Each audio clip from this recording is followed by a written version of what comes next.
Let's talk strategic planning today. You're in one of two camps. It's the end of the year. You either just completed your strategic planning session for next year, or you're wrapping up your strategic plan from earlier this year. Doesn't matter what camp you're in, you might be feeling like a failure, but you're not. We're going to talk about one of the biggest reasons today that strategic plans fail. It's not because your plan is bad, most likely. It's because your team literally doesn't have the capacity to pull it off. And you can fix that. If your plan looks great on paper, you're excited about it, there's forward momentum, but nothing actually happens in real life, there's a reason for that. Task saturation. So what does capacity mean? When I say capacity, there's three things that I talk about. One is time. Do you actually have the hours in the week to take on the work to execute your strategic plan? Number two is ability. Do you and your team have the skill set that the plan requires to execute the strategic plan? I don't mean just the ability to do the doing. I mean, there may be a specific piece in there about technology. Do you or someone on your team have the ability, the skill set to understand what it means to execute that part of the strategic plan? And number three is fit. Visionary plans with zero structure often overwhelm process-oriented teams, and vice versa. Me personally, I'm a visionary person. I go to my team with this great idea, but if there's no details to it, perhaps that's where you are right now. Ignore any one of those three and you end up the capacity deficit when it comes to strategic planning. It's the place where great plans quietly go, and as we say in New Orleans, have a second line. They go to die, but there's no celebration about it. You just feel like a failure.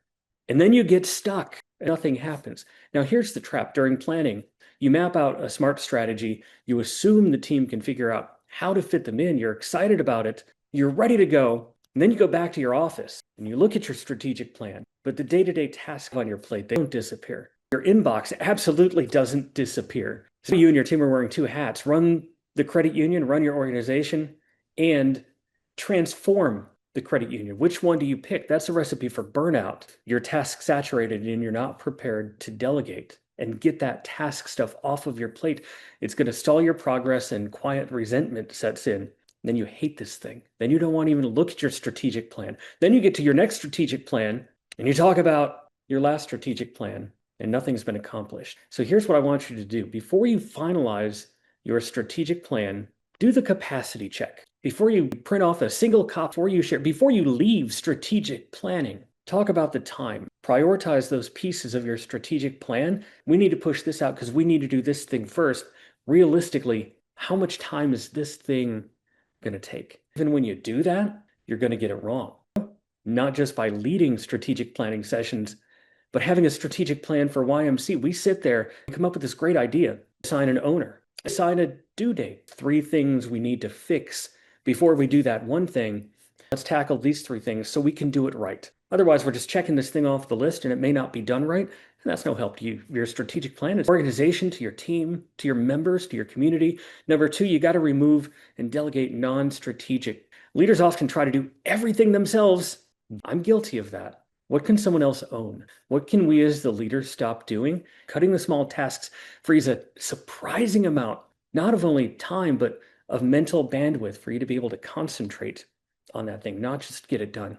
You've got to add external or temporary support. It could be project-based fractional talent, a new vendor, outsourcing marketing. We can help you with that. Buying time is a legitimate strategy. If you've got things on your plate as a leader, find someone to help you. If you don't have the capacity in-house, go outside and find it. It doesn't mean hiring another full-time person.